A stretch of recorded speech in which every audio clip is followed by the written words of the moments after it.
Hello दोस्तों, स्वागत है आपके अपने चैनल जीत के तैयारी में। तो please subscribe, like and share ज़रूर कर दें। हम बिपिन चंद्रा के आधुनिक भारत के इतिहास इस किताब के माध्यम से हम मॉडर्न हिस्ट्री आपको पढ़ाएंगे। चलिए तो शुरू करते हैं। आधुनिक भारत मॉडर्न हिस्ट्री। हम पहले आपको यूरोप के बारे में थोड़ा सा परिचय कराएंगे। उसके बाद पुर्तगालीज को आज मैं पढ़ा दूंगा पूरा। यूरोप के बारे में बताएं। यूरोपीय वाणिज्यिक कंपनी का भारत आगमन। भारत आने से पहले इसका इतिहास हम थोड़ा सा जान लेते हैं। एशिया का व्यापार सदैव यूरोपीय के लिए आक्रमण का केंद्र रहा है, क्योंकि यूरोप में निम्नलिखित 3 बातों की मांग की थी। पहला मसाला, दूसरा रेशम, तीसरा आभूषण। 1498 ईस्वी से पूर्व एशिया और यूरोप के बीच व्यापार पर 2 वर्ग के लोगों का एक अधिकार था। पहला अरब व्यापारी, दूसरा वेनिस और जिनेवा का व्यापार। कालांतर में एशिया और यूरोप व्यापार पर यूरोप के अन्य देश अपना अधिकार चाहते थे, जैसे पुर्तगाल, स्पेन, फ्रांस, डच etc। किंतु 1453 ईस्वी में कुस्तुनतनिया के पतन के बाद यूरोप से भारत आने वाले परंपरागत मार्ग काफ़ी कठिन हो गया। यूरोप और एशिया के बीच परंपरागत मार्ग निम्नलिखित 3 मार्ग थे। पहला तो 2 समुद्री मार्ग थे, एक स्थलीय मार्ग थे। 2 समुद्री मार्ग भारत से फारस की खाड़ी, अब पहला हो गया, और दूसरा भारत से लाल सागर। एक स्थलीय मार्ग रेशम मार्ग। और पुर्तगालियों और स्पेन निवासियों ने भौगोलिक खोजों का युग आरंभ किया। पुर्तगाल के राजकुमार हेनरी द नेविगेटर के सतत प्रयासों से भौगोलिक खोजों का कार्य आसान हुआ। पुर्तगाल के नाविक बर्तोलोमेओ डियाज ने 1487 ईस्वी में उत्मासा अंतरिप तथा केप ऑफ गुड होप की खोज की, जिसे उसने तूफानी लिखा है, आंतरिप कहा। 1494 ईस्वी में स्पेन के निवासी कोलंबस ने भारत पहुंचने का मार्ग ढूंढते हुए उन्होंने यूएसए की खोज की। 1498 ईस्वी में वास्को डी गामा, जो कि एक पुर्तगाली निवासी थे, ने उत्मासा अंतरिप के रास्ते भारत तक पहुंचने में सफलता प्राप्त की। अंततः 17 मई 1498 ईस्वी में भारत की खोज अब भारत पहुंचा। अब भारत में पुर्तगालियों कंपनी का आगमन, उनका विस्तार देखते हैं। सामान्य परिचय। भारत में सर्वप्रथम वास्को डी गामा 1498 में केप ऑफ गुड होप के रास्ते से भारत आया था। गुजरात पथ प्रदर्शक अब्दुल मजीद के सहायता से साओ ग्रेवियल नामक जहाज से भारत में कालीकट, मालाबार, जो कि ये मालाबार तट के केरल में है, पर पहुंचा। कालीकट के हिंदू राजा जमोरिन ने वास्को डी गामा का स्वागत किया, लेकिन वहां बसे अरब व्यापारियों ने इसका विरोध किया। वास्को डी गामा 29 अगस्त 1498 ईस्वी को वापस पुर्तगाल के लिए रवाना हो गए तथा भारत से मसाला अपने साथ ले गए थे। मतलब भारत से मसाला और वहाँ बेचकर 60 गुना का मुनाफा कमाया था। वास्को डी गामा भारत 2 बार आए थे। एक चक्कर तो 17 मई 1498 आए थे, एक बार 31 दिसंबर 1498 आए थे। भारत में पुर्तगालियों का आगमन का उद्देश्य।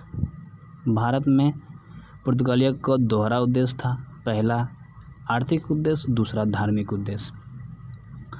आर्थिक उद्देश्य में यह था अरब, वेनिस और जिनेवा के व्यापारियों को भारत से बाहर निकाल देना। दूसरा हिंद महासागर पर अधिकार करके उस पर चुंगी वसूलना। धार्मिक उद्देश्य भारत से अरबों को हटाना, अब भारत में पुर्तगाली बस्तियों को निर्माण करना। पुर्तगाली की प्रथम फैक्ट्री कोचीन 1503 ईस्वी में और दूसरी फैक्ट्री कन्नूर 1505 ईस्वी में। पुर्तगालियों का भारत में रणनीति को देख लेते हैं। पुर्तगालियों ने अपनी दोहरा उद्देश्य को प्राप्त करने के लिए भारत में विभिन्न गवर्नर जनरल और वायसराय को भेजना शुरू कर दिया, जो कि निम्न ट्रिक के माध्यम से हम क्रमवाइज उनके गवर्नर वायसराय को देख लेते हैं। फैन मतलब कि F for Francisco de Almeida, A for Alfonso de Albuquerque, N for Nino de Cunha. Francisco de Almeida का कार्यकाल 1505 से लेकर 1509 तक था। यह भारत का प्रथम पुर्तगाली वायसराय था जो कोचीन को अपनी राजधानी, और इसने शांत जल की नीति अपनाई थी। शांत जल की नीति क्या है, इसके कुछ देर हम बाद बता देंगे इसको। अल्फांसो डी अल्बुकर्क इनका कार्यकाल 1509 से लगा के 1515 तक था। 1510 ईस्वी में बीजापुर के सुल्तान आदिल शाह से गोवा जीता और इसे ही पुर्तगाली साम्राज्य का वास्तविक संस्थापक माना जाता है। 1511 में इन्होंने मलक्का संधि या 1515 में हारमुज जल संधि को जीता था। इसने भारत में सती प्रथा का बंद सबसे पहले इन्होंने बंद किया था। अल्फांसो डी अल्बुकर्क बंद कर दिया तथा भारत में आने वाले पुर्तगालियों को स्थानीय महिलाओं के साथ विवाह करने की प्रोत्साहित किया था। और भारत में तंबाकू और काजू का फसल लाने का श्रेय इन्हीं को दिया जाता है, पुर्तगालियों का, चाहे अल्फांसो डी अल्बुकर्क।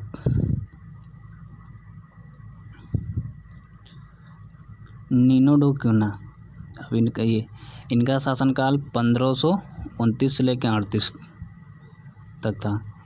इसने कोचीन से, जो कि पहले उनके कोचीन से गोवा 1530 में मतलब अपनी राजधानी कोचीन से गोवा में बनाई, स्थानांतरित कर दिया। तब से लेकर 1530 से लेकर मतलब कि 1530 से लेकर 1561 तक ईस्वी तक पुर्तगालियों का गोवा राजधानी रही। इसने अपने साम्राज्य का विस्तार पूर्वी तट तक किया था। हुगली, जो कि 1532 ईस्वी को बंगाल के खाड़ी में समुद्री लूटपाट के लिए पुर्तगालियों ने अड्डा बनाया था। दमन एंड दीव 1534 से 35 पर उसको जीत कर अधिकार कर लिया था। शांत जल की नीति और कॉटेज अल्मेडा सिस्टम क्या है, इसको थोड़ा सा जान लेते हैं। पुर्तगालियों ने सामुद्रिक भारतीय साम्राज्य को एस्तादो द इंडिया नाम दिया। उन्होंने हिंद महासागर में होने वाले व्यापार को नियंत्रित करने और टैक्स लगाने का प्रयास किया। पुर्तगालियों ने कॉटेज अल्मेडा काफिला व्यवस्था द्वारा एशियाई व्यापार पर गहरा प्रभाव पड़ा। पुर्तगाली अपने आप को सागर का स्वामी कहते थे तथा इस व्यवस्था को उचित ठहराते थे। मतलब कि इस व्यवस्था के अंतर्गत कोई भी भारतीय या अरबी जहाज पुर्तगाली मतलब इस व्यवस्था के अंतर्गत कोई भी भारतीय या अरबी जहाज पुर्तगाली अधिकारियों से कॉटेज मतलब परमिट लिए बिना अरब सागर में नहीं जा सकते। कफीला व्यवस्था के अंतर्गत स्थानीय व्यापारियों को जहाज का एक कफीला होता था, जिसके रक्षा के लिए पुर्तगाली बेड़ा साथ साथ चलती थी। थोड़ा सा इनका कार्य क्या क्या था। 1560 ईस्वी में गोवा में इन्होंने ईसाई धर्म न्यायालय मतलब बनाया था। और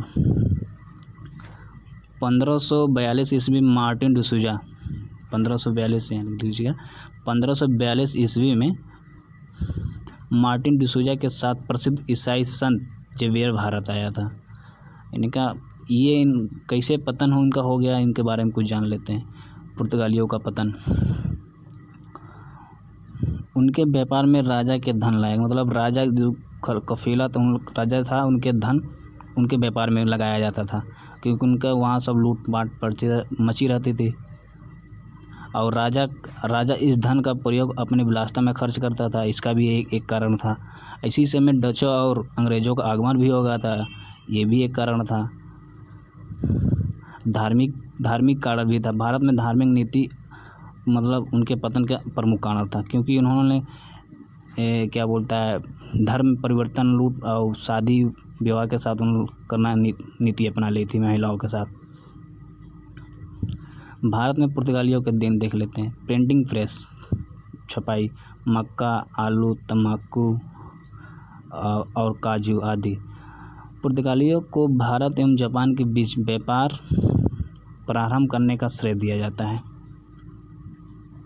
चलिए दोस्तों, यही आप इस वीडियो के माध्यम से अगले मिलते हैं नेक्स्ट वीडियो में। धन्यवाद।